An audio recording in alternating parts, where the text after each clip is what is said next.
పొలేలుగా చాలా పొలిగలగా అబ్బాయి త్వరగా కానీడా ఇదిగో చల్లయ్య పెళ్లి నాటలు నడుస్తుంది.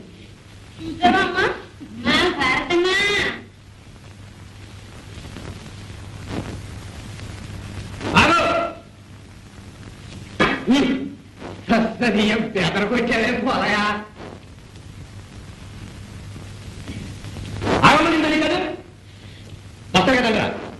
ఏంటిది? ఈ పంట నువ్వు పట్టడానికి వెళ్ళేది ఇంకెవరు? నేను. ఏ నువ్వు పండించావా? ఎవరు పండిస్తే ఇది నాది అంటే అంతేనా? కర్ణగారు అడుగు. రై పసరు కదండ్రా ఎందుకు అయ్యాడు? అబ్బాయి ఈ కుర్ర తిరసరలు మన దగ్గర సాగు అనగా ఇది గవర్నమెంట్ రికార్డు అనుకున్నారా లేకపోతే తాకలి పద్దు అనుకున్నారా? లెక్క దాకలా. ఏ లెక్క దాకలైనా ఏ తెల్ల కాలం కష్టపడి పండించుకున్నా ఇప్పుడు పేసి పెడతారా? న్యాయమేనా? న్యాయమో జీవో నేను చెప్పవలసింది చెప్పాను. మీకు అంతగా నచ్చకపోతే పెద్ద మనిషి సాగరయ్య గారు ఉన్నారు, ఆయన దగ్గరికి వచ్చి పరిష్కారం చేసుకోండి. ఎరా పొలయా అలా అన్నారు బాగుంది పదండి. ఏమంటారు? సరే పదండి. చెప్పి సాగు చేసుకున్నా ఈ తిప్పలు తప్పల.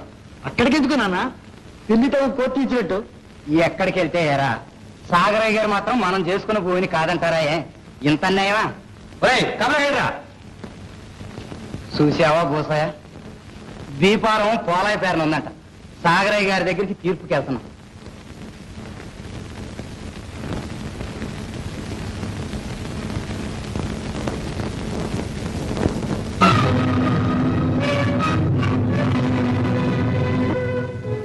ఇంటిలో పది రెక్కలు ముక్కలు చేసుకుని వీడి పొడు బాగు చేసి మేము మళ్ళించుకోవటం ఏంటి? గద్దదన్నం పోయినట్టు పంటెత్తు పోవటానికి మీరు రావటం ఏంటి? ఇదేనా న్యాయం? తొందరపడకు కోటయ్య. అది కాదు సాగరయ్య గారు, నీకు తెలుసుగా ఆ తుమ్మల బంజర్లో 4 ఎకరాల చెక్క సాగు చేసుకుంటున్నానని. దానికి నన్నేదేమిటావు? అనగా ఆ బంజర్కి బీఫారం పోలాయి పేరు ఉంది. పోలాయి పేర్లు ఎందుకు ఉండాలి అంట? నీతో మొదటి చెప్పే కదా సాగు చేసుకున్నాం. మళ్ళీ ఆ మాట అంటాడు. ఎప్పుడో ఒక ఏడికి మెదలకుండా ఊరుకుంటా నీకు అక్కర్లేదేమని పోలా ఏడితో రాసి పంపించేశాను. పంపించేశారు అంతేనా? ఇక మేము కోటయ్య నీకు తెలిసిన గోళా కాదు తెలియని గోళా కాదు. బంజరు కావాలన్న వాడు బీఫారం రాయించుకోవద్దు. ఇప్పుడు చూడు ఎక్కదాకలా వాడి పేర ఉంది, నువ్వు సాగు చేసుకున్నావు. పాపం పిల్లలు గలవాడి పంట నీకు కాదనడం న్యాయం కాదు. ఆ మాట చెప్పండి. చూడు కోటయ్య అయింది ఏదో అయింది. ఎకరానికి 3 బస్తాల చొప్పున పోలాయికి ఇచ్చాయి. నేను ఒప్పుకోను. ఎకరానికి 3 బస్తాలు మీరు అట్ట అంటారా? నీ మంచి కోసమే చెప్పాను. పేచీలకు దిగితే అందులో నీకు ఒక గింజ కూడా దక్కదు. అది ఆలోచించుకో. లెక్క దాకలా హక్కుదారు పోలయ్యే అనగా ఈ ఫసలికి సర్కారు పెనాల్టీ వాడే కట్టాలి. వీడి కట్టకపోతే వాడు కట్టరేటి?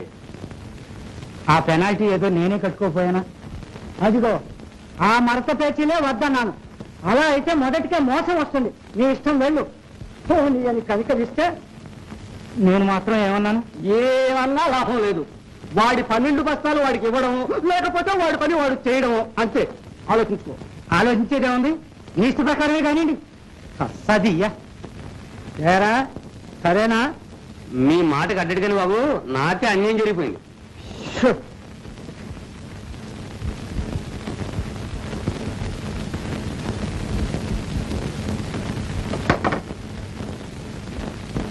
కోటయ్య అయ్యా చూడు, నీ పాత కవులు బాకి 16 బస్తాలుంది, పంపించాయి. బాబు 7 పిల్ల పెళ్లి తలపెట్టుకున్నాం. మీరు కనికరిస్తే వచ్చే ఏడు మీ బాకీ తీర్చుకుంటాను. బాగుంది. ఈ ఎంకి పెళ్లి శుద్ధి చావుకు వచ్చిందట. తమరు అట్టంటే కాదు, ఈ శుభకార్యం మీరు చేయించారనుకుంటాను. నువ్వు అనుకోవడానికే ఎన్నైనా అనుకుంటావు. పొడిచేద్దాం అనుకునేగా నా కవులు అమాంతంగా మానేసి బంజరుకి ఎగపడ్డావు. ఏం పొడిచాడులేండి, ఈ 12 బస్తాలు అంటే ఆకులో అన్నం అంగుట్లో పడేలాగా ఆటంకాలు ఎన్నో. ఎవరు చూచాడు? నా కవులు పనికిరానిది నా బాకీ పనికొచ్చేదినా? ఆ వేషాలేం కుదరవు. నా బాకీ చెల్లించి తీరాల్సిందే. అట్టంటే న్యాయమా సాగరయ్య గారు?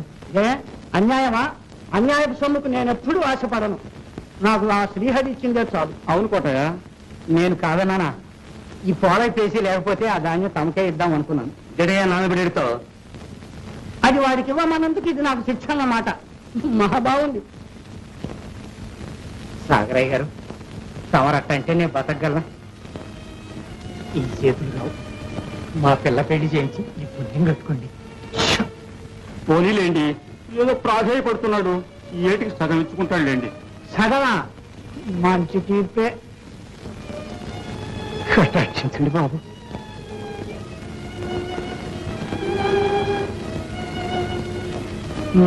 సరే, మెత్తని మనసు వాడినందుకు ఇదే ప్రాయశ్చిత్తం. కానీ ఆ 8 వర్షాలు మా ఫ్యాక్టరీకి పంపించాయి. అట్టగేనండి, సెలవు. వెళ్ళు.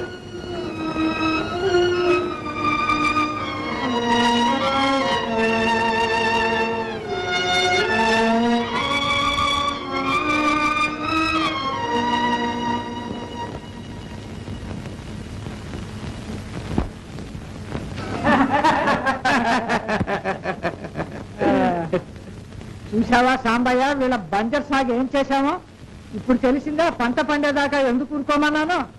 ఇల్లు అనగానే పండగ అవుతుందా? మిగతా 8 బస్తాలు కూడా తీసుకోవాల్సింది బాబు. నాకు అప్పచెప్పుంటే నిమిషాల మీద గోల్డ్ ఓడుకుంటే మరుగుతుంది చూద్దాను. కాదులేరా, నీకు తెలియదు, నువ్వు ఊరుకో. ఆ మాత్రం బకాయి ఉంచాలి. ఎందుకు అనగా వాడి తిలక మన చేతిలో ఉన్నదన్నమాట. లేకపోతే వీళ్ళు మన మాట వింటారా? ఆ కుర్రవేధవానికి తాళం వేస్తూ ఉంటారు. ఓహో, అదా సంగతి. ఒరేయ్, నువ్వు పోరా. నీ బస్తాలు నువ్వు తీసుకొని ఇంటికి పో. మళ్ళీ సంవత్సరం దాకా నన్ను అడగకూడదు, తెలుసా? సంవత్సరం ఉంది బాబు, మళ్ళీ అయిపోయిందా కరెక్ట్గా? అది పెట్టి కొట్టబట్టి రే పోలే. అందులో 6 బస్తాలు మన ఇంటికి పంపించు. నేనే ఆకులు నాకుతుంటే నా మూతి నువ్వు నాకుతావుటయ్యా. అబ్బా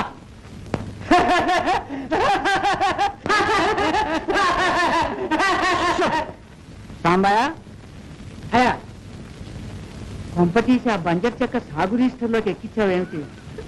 అంత తెలియకపోగా చేస్తాను. ఎక్కించకు. అది మా పడమటి పొలంలో కలిపి సాగు చేద్దాం అనుకుంటున్నాను. అన్నట్టు ఆ గూడెం శ్మశానం దగ్గర మన సాగు మధ్యను సర్వే రాయింది ఏమిటి సాంబయ్య? అవును, అంతవరకు శ్మశానం నంబరు, కాకపోతే మనం కొంచెం ఆక్రమించుకున్నాం అంతే. ఏమైనా అక్కడ రాయేందుకు? అసందర్భంగా సాగును బట్టి రాయా, రాతిని బట్టి సాగా? తీసి అవతల పాతి. అమ్మో కష్టం, గ్రామకంటూ సర్వే ఖండారాయి మాత్రమా? అన్నమే స్వర్గానికి పంపిన వాడికి రాళ్లు మార్చడం ఒక లెక్క. అవన్నీ ఇప్పుడు ఎందుకు, అలాగే మారుస్తాను. మరి నా మాన్యువల్ సంగతి? నీ మాన్యం ఎక్కడికి పోతుందయ్యా? నీ పేద ఇప్పుడే రాస్తే అల్లరి కాదు. తింటూ ఉండు కానీ.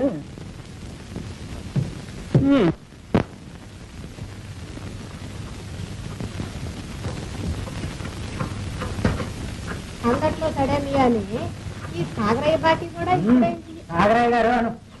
అదేలే, ఆయన బాకీ కూడా ఇప్పుడే ఇయ్యాలా అని.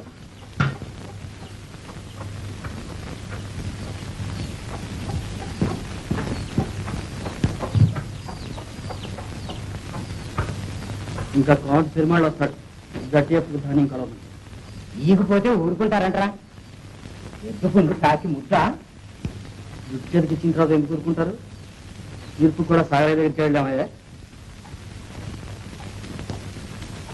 ఏడుస్తాయి వ్యవసాయం చేస్తే కారి మోకులు దొంగలు ఎత్తుకెళ్ళాక ఎందులో చూసినా మెతకేగా. మెతక లేకపోతే నీ కటకటానికి మెతుకు కూడా మిగిలేదు కాదు, తెలుసా? ఊరికే ఏదో కబుర్లు చెప్పడం కాదు, ఏదో కబుర్లు. ఆ కారణం చేసిన పితరాటానికి ఈ నోట్లో నాలిక లేకపోవడానికి ఏమే మీ పాటి తెలివి నాకు ఉంది. వాళ్ళ కడుపు కాళ్ళు పట్టుకుని ఈ పాటైనా మిగుల్చుకొచ్చే సంతోషించకుండా అసలు ఏ కాకులు పొడిచినట్టు పడుతున్నారే. మళ్ళీ రాదు. అమ్మా భారతే, కాసి నీళ్ళు.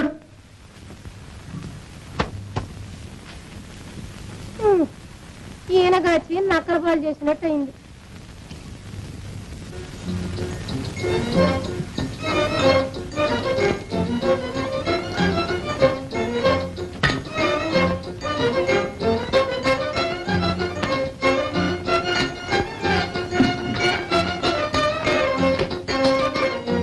ఎప్పుడు గొర్రెకి బెక్కిడిపోకన్నట్టే ఉంది మన బతుకు. బక్కరైతు బతికింతేనే. మరి రేపు శుక్రవారం వెంకటాద్రి పిల్లలు చుట్టానికి వస్తాడు కాబోలు. అదే ఆలోచిస్తున్నా. తస్సదియో నువ్వు ఒకటి చేస్తావా? వెంకటాద్రి దగ్గరికి ఎల్లు అంటూనేవుగా. ఇట్ట అవుతుందని నేను మాత్రం అనుకున్నాను. ఈ పంటలోనైనా 4 గింజలు మిగిలితే దీని పెళ్లి పెద్ద తీరిపోద్ది అనుకున్నాను. ఏం చేరటం, ఈ ఏటి ఇంకా పిల్ల పెళ్లి చేయలేమే. అయితే వాళ్ళు మన కోసం ఆగుతారా? ఆ అబ్బాయికి పిల్లనివ్వడానికి ఎంతో మంది ఎగబడుతున్నారంట. ఎగబడకే మంచి సంబంధం, పిల్లలు కూడా బుద్ధిమంతుడు. ఇంతే అన్నావు, వేనంటే ప్రాణం పెడతాడు. భారత్ కూడా గోపాలం అంటే ఇష్టమే. ఇష్టమే గాని డబ్బు లేదే మనం ఇప్పుడు ఏం చేయగలమే. కానీ ఇట్లాంటి మంచి సంబంధం అనుకున్నప్పుడల్లా వస్తుందా? తల తాకట్టు పెట్టయినా సరే దీన్ని పోకుండా చూసుకోవాలి. సరేలే, ఏదో ఒకటి చేద్దాం.